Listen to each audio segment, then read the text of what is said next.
एक समय की बात है। भगवान गौतम बुद्ध वन के रास्ते से होकर कहीं जा रहे थे। रास्ते में उन्हें एक व्यक्ति मिला जो एक गड्ढा खोद रहा था। गौतम बुद्ध वहीं पर थोड़ी देर विश्राम करने के लिए वृक्ष के नीचे बैठ गए और उस व्यक्ति को देखने लगे जो गड्ढा खोद रहा था। तभी उस व्यक्ति को गड्ढा खोदते खोदते एक कलश मिला। उस कलश में बहुत ही कीमती हीरे और जवाहरात भरे पड़े थे। यह सब देखकर वह व्यक्ति बहुत खुश हुआ और सोचने लगा, आज मेरा भाग्य जाग उठा है। उस व्यक्ति ने हीरे जवाहरात से भरे हुए कलश को भगवान गौतम बुद्ध के चरणों में रख दिया और कहा, हे भगवान, आपके आशीर्वाद से मुझे बेशुमार धन दौलत प्राप्त हुई है, इसलिए मैं इनमें से कुछ हीरे और जवाहरात आपको भेंट करना चाहता हूँ। यह सब सुनकर भगवान गौतम बुद्ध ने उस व्यक्ति से कहा, तुम्हारे लिए धन दौलत है, लेकिन मेरी नज़रों में यह जहर के समान है, क्योंकि बिना मेहनत के प्राप्त हुआ धन दौलत जहर के समान होती है। इतना सुनकर वह व्यक्ति गौतम बुद्ध से नाराज होकर उस कलश को लेकर चला गया। उस व्यक्ति ने बाजार में सभी हीरे और जवाहरात बेचकर बंगला, गाड़ी और बहुत सारी संपत्ति खरीद ली और गरीब से करोड़पति बन गया।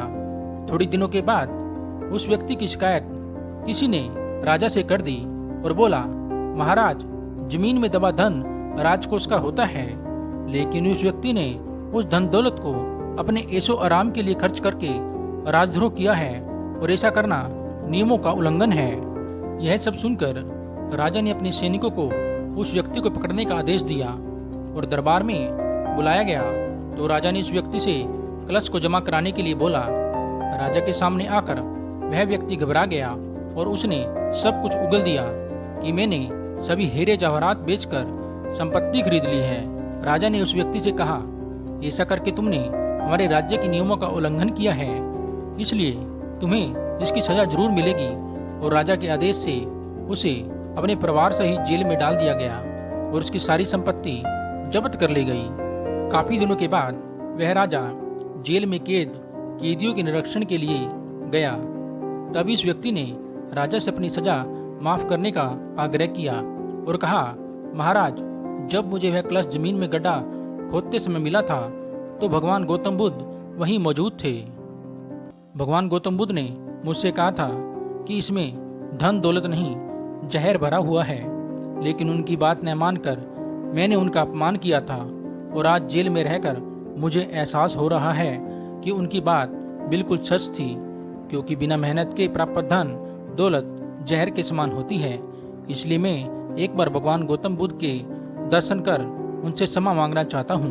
भगवान गौतम बुद्ध को सम्मान सहित अपने राज्य में बुलाया और जेल से निकालकर उस व्यक्ति को भगवान बुद्ध के पास लाया गया।